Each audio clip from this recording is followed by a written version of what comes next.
Welcome back to Girl Talk. I am here at Island Tire and Automotive Services on the north end, joined by Barry Edwards, who is the owner, and we are talking maintenance and repair. Have a couple of examples and some other things to throw in there as well.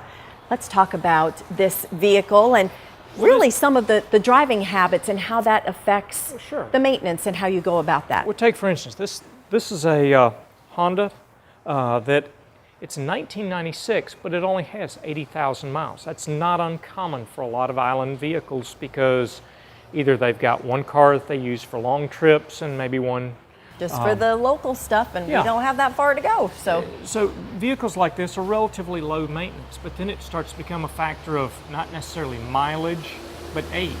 Okay. Things like this vehicle only has 82,000 miles, but bear in mind it's 19 years old.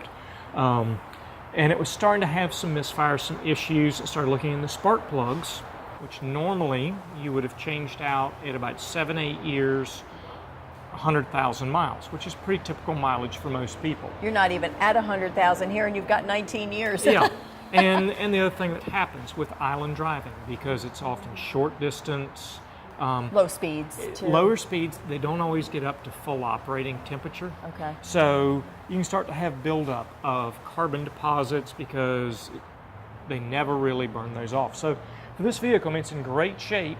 It's just time to replace the spark plugs and wires on it. This one I think is also getting a fuel induction service just to clean all that 19 years worth of low-speed driving gunk out of it. You know, the other thing this vehicle it does have a timing belt, and that's something that would typically be done. In this case, this one has already been done because of age. Okay. We've talked about that before. That's super important with those belts. If it's a vehicle that has a timing belt versus a chain, it's very important to have that done at 10 years or 100,000 miles. We've seen several cars mileage way under that, but that broke because of old age. And Got it. So far this year, most of them have been able to avoid catastrophic damage. We have seen some, though. It was a shame because it was a nice vehicle, even though it was older, it was low mileage, and in one case was almost a total loss because they said it's not worth replacing an engine in a vehicle that's that old. It's 13 years old, even though it only had 70,000 miles. And that's why it's so important to have those regular maintenance appointments with Island Tire. My vehicle's being worked on as we speak. Just my regular stuff going on, but when you all fixed my AC the last time, and they're going to check just to see if no leaks. No leaks. So just making sure what's going on. We've got a new guy that I didn't know yet, but he just asked for my last name. All the information was right there in the system. He had all the records right there and knew exactly what we needed to do, and you know that's why it's so important to have that relationship with these guys, so that you know things are being checked regularly and that you stay on top of those problems. And we're going to take a look at another vehicle here in just a second. So Barry, this is an example of a repair job that you're currently working on. True. This vehicle, unlike the Honda was 19 years old, 80,000 miles. This vehicle is all of about 8 years old with about 130,000 miles. Okay. And it's used as a commercial vehicle, so this thing has to be on the road day in, day out, working. And what happened here, it's a fuel-injected engine, and one of the injectors has failed. So what starts to happen when you have that check engine light that comes on, We've all seen it. They're going, well, we think it might need spark plugs because it's running rough. Well, what was happening, instead of running on 6 cylinders, it was running on 5. So that creates other issues.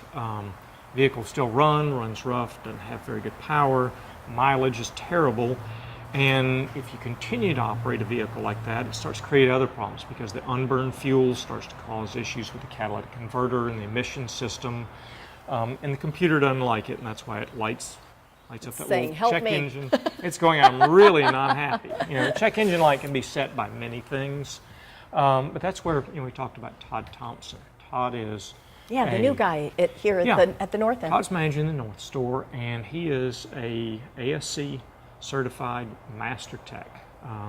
He's been doing this for about 35 years. Wow. He worked for Ford Motor Company for almost 20 years. And then during the rest of his career, has really worked on all makes, models, drivability, and diagnostic work is really one area that he truly excels. And he understands how the computer systems, the programming works, what are the parameters, because the computer is what manages the engine. Right. And so when it detects something that's not working the way it's supposed to, it can't necessarily tell you exactly what it is. Kind of have to troubleshoot it. Well, what it starts doing is it's seeing that, hey, the fuel air mixture is wrong. So the engine will try to compensate. That's one of the beauties of a fuel injected system versus an older carburetor. Carburetors were mechanical. They didn't get as good a mileage. On the positive side, they're pretty simple. On the negative side, they don't adjust for changes in climate, temperature, altitude nearly as well. But a fuel injected system.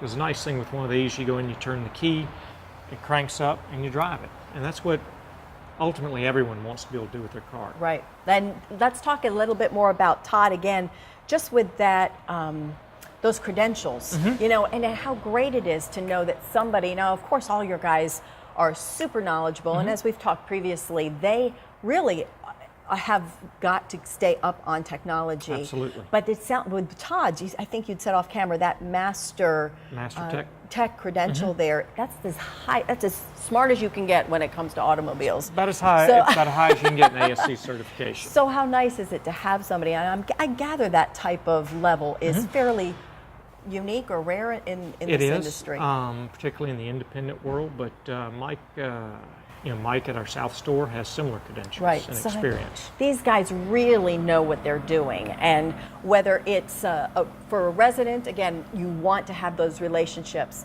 with Island Tire, so that you know that whenever you're bringing your car in, they're right on top of things.